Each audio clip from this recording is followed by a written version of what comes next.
बच्चों, आप सभी का मेरे YouTube channel easy clear exam में एक बार फिर से स्वागत है। बच्चों, आज के इस वीडियो में हम RBI यानी भारतीय रिजर्व बैंक ऑफ इंडिया से संबंधित 50 सबसे महत्वपूर्ण प्रश्न डिस्कस करेंगे और ये बच्चों वो प्रश्न हैं जो विभिन्न प्रतियोगी परीक्षाओं में पूछे गए हैं। तो बच्चों, इन क्वेश्चंस को हल करने के बाद आप आगामी परीक्षाओं में आसानी से भारतीय रिजर्व बैंक से संबंधित जितने भी क्वेश्चन बन सकते हैं आप हल करने में सक्षम होंगे। तो वीडियो प्रारंभ करते हैं प्रश्न नंबर 1 से। कौन सा बैंक भारत का केंद्रीय बैंक है? बच्चों, हर एक देश के पास अपना एक केंद्रीय बैंक है जो सरकार के बैंक के रूप में कार्य करता है। वैसे ही भारत में भारतीय रिजर्व बैंक भारत का केंद्रीय बैंक है जिसको हम RBI भी कहते हैं। प्रश्न नंबर 2 है कि इस भारतीय रिजर्व बैंक की स्थापना कब हुई थी, यानी कि अपना जो भारतीय रिजर्व बैंक केंद्रीय बैंक है उसकी स्थापना कब हुई? तो बच्चों, भारतीय रिजर्व बैंक की स्थापना 1 अप्रैल 1935 में हुई, यानी कि स्वतंत्रता के पूर्व इसकी स्थापना हुई थी।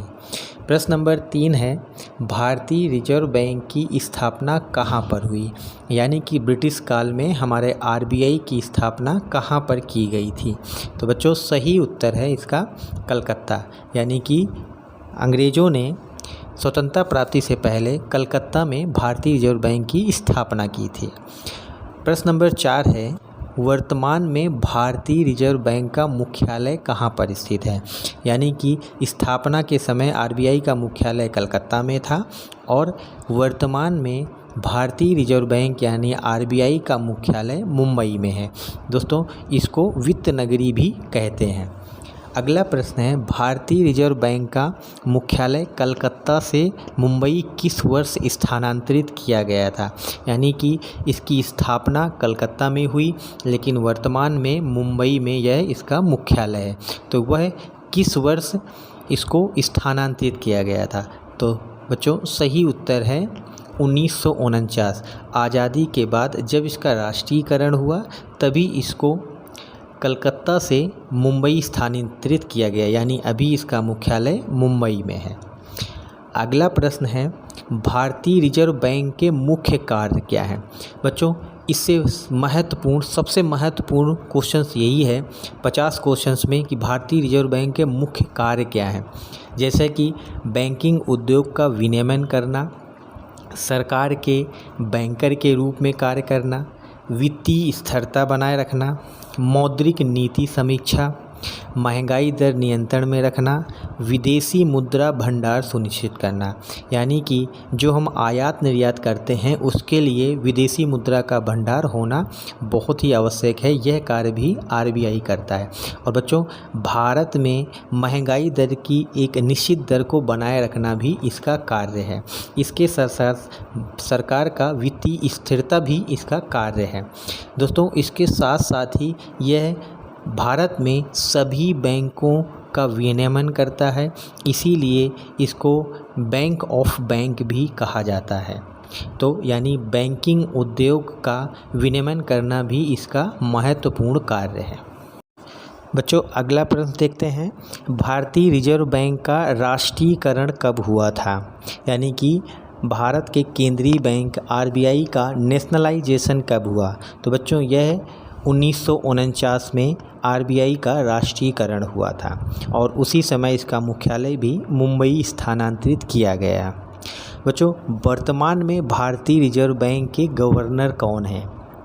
अपने भारतीय रिजर्व बैंक में एक गवर्नर होता है और वर्तमान में बच्चों शशिकांत दास भारतीय रिजर्व बैंक के गवर्नर हैं। इसके साथ साथ 4 डिप्टी गवर्नर भी होते हैं। RBI गवर्नर की नियुक्ति कौन करता है? महत्वपूर्ण क्वेश्चन है बच्चों। RBI गवर्नर यानी भारतीय रिजर्व बैंक के गवर्नर की नियुक्ति कौन करता है?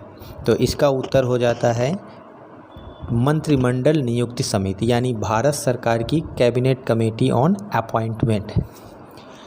अगला प्रश्न है आरबीआई के पहले भारतीय गवर्नर कौन थे। बहुत ही ज़्यादा बार यह क्वेश्चन पूछा गया है बच्चों, इस क्वेश्चन को आप याद रखना। आरबीआई के पहले भारतीय गवर्नर यानी कि भारतीय का जो व्यक्ति था वही इसका पहला कौन गवर्नर बना, तो बच्चों वह थे सीडी देशमुख, जो कि पहले भारतीय गवर्नर थे आरबीआई के। इसके पश्चात भारतीय रिजर्व बैंक के पहले गवर्नर कौन थे, ना कि भारतीय, यानी कि जब इसकी स्थापना हुई तब इसके गवर्नर कौन थे, तो बच्चों सर ऑसबॉर्न स्मिथ भारतीय रिजर्व बैंक के पहले गवर्नर थे जो ब्रिटिश काल में इसकी स्थापना हुई थी। अगला प्रश्न है बच्चों, किस आयोग की सिफारिश पर भारत में आरबीआई की स्थापना हुई थी। यानी ब्रिटिश काल में एक आयोग बनाया गया जिसने भारत में आरबीआई की स्थापना के लिए सुझाव दिया और वह आयोग था बच्चों हिल्टन यंग आयोग। अगले प्रश्न की ओर बढ़ते हैं बच्चों, कौन सा बैंक भारत की अर्थव्यवस्था को नियंत्रित करता है, तो बच्चों भारत का केंद्रीय बैंक जो कि हम डिस्कस कर रहे हैं भारतीय रिजर्व बैंक ही भारत की अर्थव्यवस्था को नियंत्रित करता है। इसके प्रमुख कार्यों के बारे में हमने पहले ही डिस्कस किया है। तो बच्चों आरबीआई में कितने गवर्नर तथा कितने डिप्टी गवर्नर होते हैं। बच्चों इसके पहले हमने एक क्वेश्चन में डिस्कस किया था कि आरबीआई यानी भारतीय रिजर्व बैंक में एक गवर्नर होता है तथा उसकी सहायता के लिए 4 डिप्टी गवर्नर होते हैं। अगला प्रश्न है बच्चों, एकमात्र आरबीआई गवर्नर जो भारत के प्रधानमंत्री बने। आपको क्वेश्चन बहुत ट्रिकी है और बहुत ही ज़्यादा बार यह क्वेश्चन पूछा गया है। तो बच्चों श्री मनमोहन सिंह अकेले एक ऐसे व्यक्ति हैं जो आरबीआई के गवर्नर भी बने और उन्होंने भारत के प्रधानमंत्री पद को भी सुशोभित किया। अगला प्रश्न है बच्चों, रुपए के चिन्ह का डिजाइन किसने किया था। बच्चों भारत में वर्तमान में जो रुपए का चिन्ह है उसका डिजाइन श्री उदय कुमार जी ने किया था और फोटो में आप देख सकते हैं उदय कुमार जिन्होंने रुपए के चिन्ह का डिजाइन किया। अगला प्रश्न है, भारत में बैंकों का बैंक किस बैंक को कहा जाता है। उत्तर है भारतीय रिजर्व बैंक, यानी कि आरबीआई को ही भारत में बैंकों का बैंक कहा जाता है क्योंकि यह बैंकिंग उद्योग का विनियमन करता है। अगला प्रश्न है, आरबीआई के राष्ट्रीयकरण के समय आरबीआई का गवर्नर कौन था, तो सही उत्तर है सीडी देशमुख। बच्चों आरबीआई के राष्ट्रीयकरण के समय सीडी देशमुख इसके गवर्नर थे। आरबीआई के किस गवर्नर का कार्यकाल सबसे कम दिनों का था। वैसे तो आरबीआई का गवर्नर का कार्यकाल वर्तमान में 3 साल या उससे अधिक है, किंतु प्रारंभ में अमिताभ घोष जिनका कार्यकाल 20 दिन का था, ये एकमात्र आरबीआई गवर्नर हैं जिनका सबसे कम कार्यकाल यानी 20 दिन का इनका कार्यकाल था। तो बच्चों याद रखना अमिताभ घोष। आरबीआई के किस गवर्नर का कार्यकाल सबसे ज़्यादा दिनों का था, तो बच्चों सही उत्तर है बेनेगल रामा राव। बच्चों आरबीआई के ये एकमात्र ऐसे गवर्नर हैं जिनका कार्यकाल लगभग 7 वर्षों तक चला और उनका कार्यकाल 1 जुलाई 1949 से लेकर के 14 जनवरी 1957 तक। दोस्तों याद रखना बेनेगल रामा राव। इसके पश्चात अगला प्रश्न है, 1 रुपये का नोट कौन जारी करता है। वैसे तो बच्चों सभी नोटों को आरबीआई के द्वारा जारी किया जाता है, केवल एकमात्र 1 रुपये का नोट ऐसा है जिसको भारत सरकार जारी करता है। अगला प्रश्न है, 1 रुपये के नोट के अलावा भारत में जारी सभी नोटों को कौन जारी करता है। तो बच्चों वर्तमान में आप सभी को पता है कि भारत में सभी नोटों को आरबीआई के द्वारा जारी किया जाता है, केवल 1 रुपये का जो नोट है उसको भारत सरकार जारी करती है। अगला प्रश्न, भारत में सिक्कों की ढलाई का कार्य कौन करता है। बच्चों आप सभी ने देखा होगा कि भारत में ₹1, ₹2, ₹5 तथा ₹10 इत्यादि के सिक्के जारी किए जाते हैं और इनकी ढलाई का कार्य यानी इनके बनाने का कार्य वित्त मंत्रालय का है। अगला प्रश्न है, आरटीजीएस का पूरा नाम क्या है? आपने कई बार पैसे भेजने में आरटीजीएस तकनीकी का उपयोग किया होगा। तो बच्चों इसका पूरा नाम है रियल टाइम ग्रॉस सेटलमेंट। यह कई बार एग्ज़ाम में पूछा गया है बच्चों, इसको याद रखना। रियल टाइम ग्रॉस सेटलमेंट यानी आरटीजीएस का पूरा नाम है रियल टाइम ग्रॉस सेटलमेंट। अगला प्रश्न है इसी से संबंधित कि भारत में जो आरटीजीएस सेवा चलती है, तो बच्चों इसको आरबीआई ने कब से कब चलाने के लिए आधिकारिक रूप से अनुमति प्रदान की थी? तो बच्चों यह 24/7 यानी कि वर्तमान में यह कभी भी इस तकनीक का उपयोग करके पैसे का आदान प्रदान किया जा सकता है। इसके पश्चात भारत में रेपो रेट तथा रिवर्स रेपो रेट कौन निर्धारित करता है?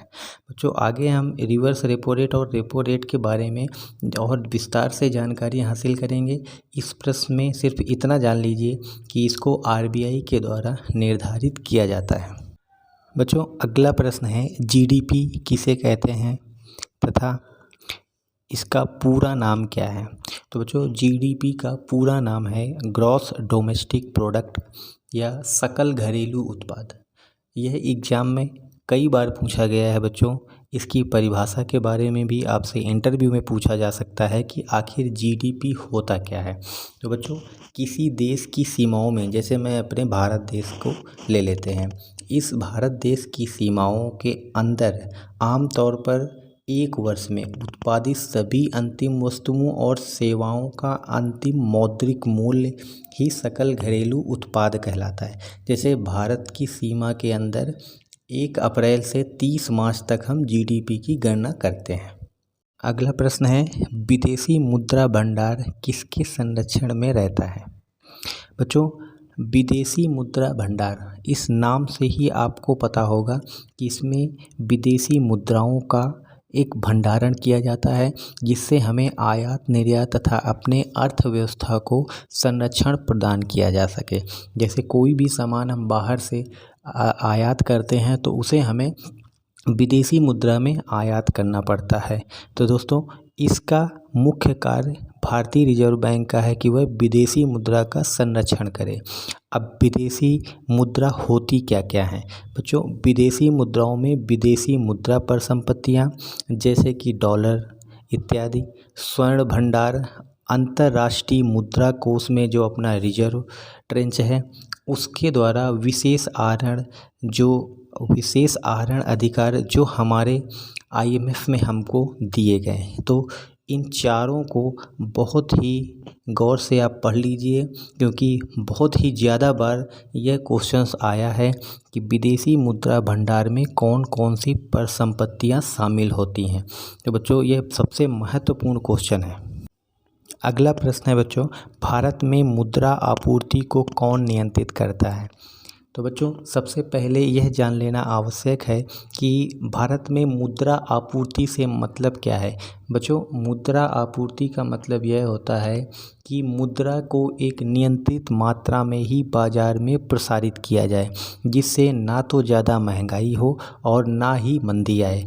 इस महत्वपूर्ण कार्य को आरबीआई को सौंपा गया है, जो इस मुद्रा की आपूर्ति को नियंत्रित करते हैं। और बच्चों इसको नियंत्रित करने के लिए आरबीआई मौद्रिक नीति समिति का गठन किया गया है, जिसके सहारे यह बाज़ार में मुद्रा आपूर्ति को नियंत्रित करता है। जैसे कि जब कभी महंगाई होती है तो यह बाज़ार से मुद्रा को अपने पास लाने के लिए नीतियां बनाता है, यानी कि जो रेपो रेट है उनकी ब्याज की दर को ज़्यादा कर दिया जाता है, जिससे बैंक खुद ब खुद इसकी तरफ पैसे आकर्षित करते हैं। जब मंदी होती है तब यह ब्याज दरों को घटाता है। तो बच्चों मुद्रा आपूर्ति का मुख्य कार्य आरबीआई को दिया गया है। अगला प्रश्न है बच्चों, CRR क्या है, यानी इसका निर्धारण कौन करता है। तो बच्चों CRR होता है कैश रिजर्व रेशियो, और हिंदी में इसको हम नगद आरक्षित अनुपात कहते हैं।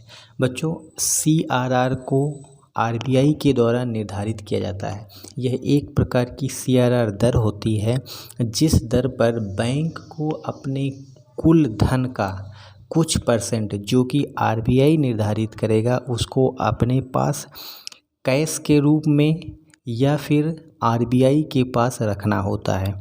अब बच्चों इसको किस लिए RBI के द्वारा सुनिश्चित किया जाता है, क्योंकि मान लीजिए किसी न किसी समय कोई वित्तीय आपात स्थिति हो जाती है तो बैंक उस वित्तीय आपात की स्थिति से निपटने के लिए इसको उपयोग कर सकता है।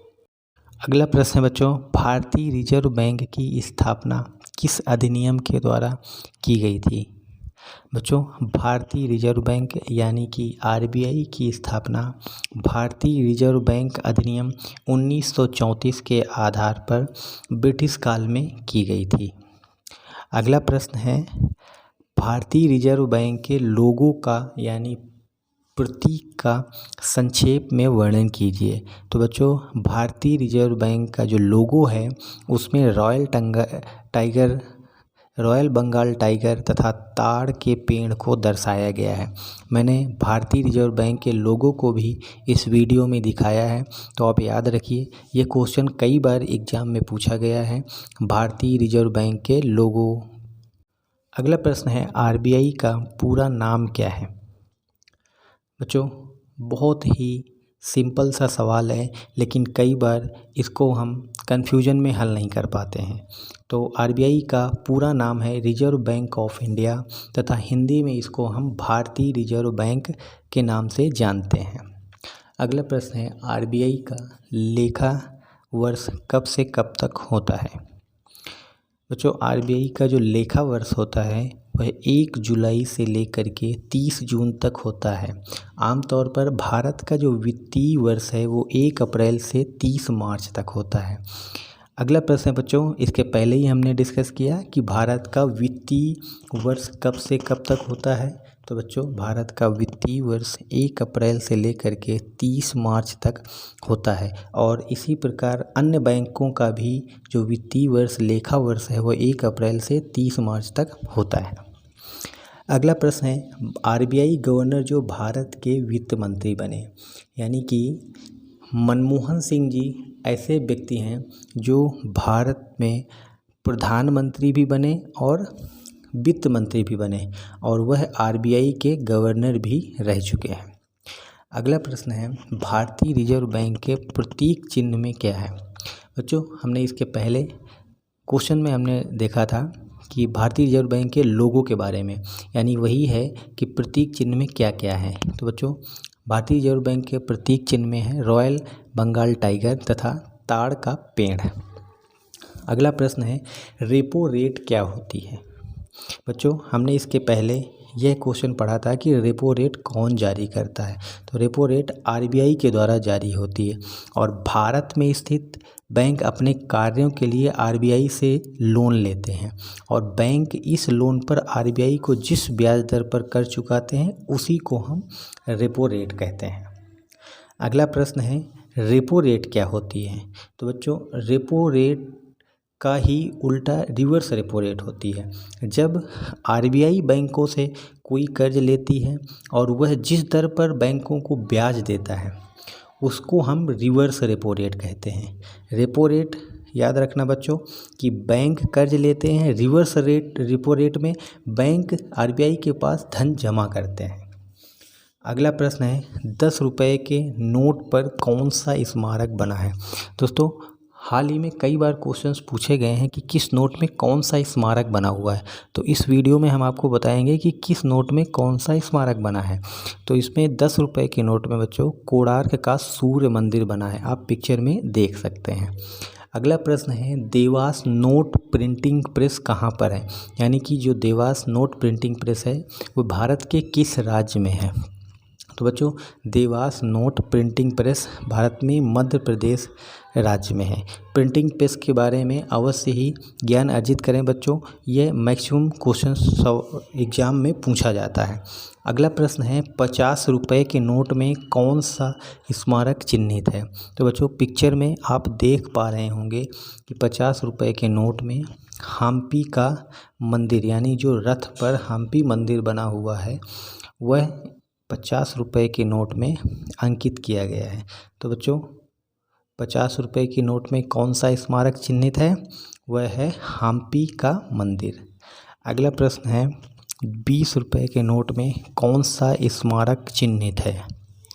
तो बच्चों मैंने पहले भी बताया कि नोट जो भारत में आरबीआई के द्वारा जारी की जाती हैं उनमें कौन कौन से स्मारक हैं, यह जानकारी अवश्य ले लेना क्योंकि क्वेश्चन इससे ज़रूर बनता है। और 20 रुपये के नोट में एलोरा की गुफाएं अंकित हैं। अगला प्रश्न है नए संसद भवन के उद्घाटन के उपलक्ष्य में प्रधानमंत्री नरेंद्र मोदी ने कितने रुपए का सिक्का जारी किया था। ये दोस्तों करंट अफेयर से संबंधित प्रश्न है और शायद सबको पता होगा कि जो आज़ादी के 75 साल के उपलक्ष्य में नए संसद भवन का उद्घाटन हुआ और 75 रुपये का सिक्का जारी किया गया। अगला प्रश्न है 100 रुपये की नोट पर कौन सा स्मारक चिन्ह है। तो बच्चों आप देख पा रहे होंगे कि 100 रुपये के नोट पर रानी की वाव एक ऐतिहासिक स्मारक है जिसको यूनेस्को का धरोहर स्थल भी माना गया है। इस 50-100 रुपये की नोट पर अंकित है। 200 रुपये की नोट में कौन सा स्मारक अंकित है। तो बच्चों 200 रुपये का नोट आप देखिए हाथ में लेकर के और उसमें कौन सा स्मारक चिन्हित है उसको आप देख करके याद करिए। जैसे कि 200 रुपये में सांची का स्तूप बना हुआ है। अगला प्रश्न है मौद्रिक नीति समिति का संक्षेप में वर्णन कीजिए। तो बच्चों भारत में आरबीआई को महंगाई दर, बैंकिंग उद्योग का विनियमन इत्यादि कार्य सौंपे गए हैं। अब इन कार्यों को करने के लिए आरबीआई एक मौद्रिक नीति बनाती है और इसको एक समिति के द्वारा बनाया जाता है और वह समिति बच्चों 6 सदस्यीय होती है। जिसमें कौन कौन होता है इसको जान लेना आवश्यक है।